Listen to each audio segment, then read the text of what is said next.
Di saat pengadilan sesi terakhir atas gugatan Sanchi kepada Saurav, semua sudah hadir.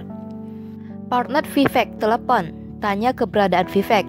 Ternyata Vivek masih di rumah dan berkata akan segera ke sana.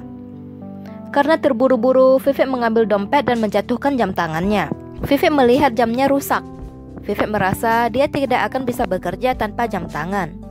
Lalu Vivek ingat kalau Saurav adiknya mempunyai banyak koleksi jam. Vivek lalu ke kamar Saurav dan buka laci jam tangannya. Saat mencari jam tangan yang cocok, Vivek mendapati ada ponsel di situ. Dan itu ponsel yang Saurav pakai untuk merekam video Sanchi sebelumnya.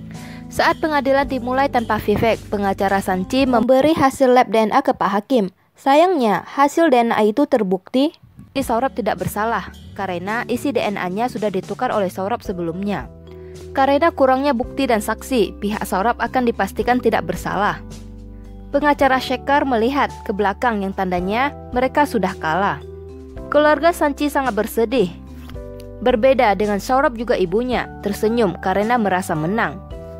Di detik-detik terakhir, hakim mau memutuskan, tetapi terdengar suara Vivek yang mengatakan kalau dia mempunyai bukti lain. Pak Hakim menoleh ke pintu. Shiv juga menoleh ke arah datangnya Vivek. Vivek memasuki ruangan. Vivek mulai mengatakan kalau kliennya adalah adiknya sendiri dan mereka tinggal serumah. Lalu bukti yang dia punya adalah bukti untuk membuktikan adiknya sendiri itu bersalah. Vivek mengeluarkan sebuah ponsel dan dia melihat ke Saurav.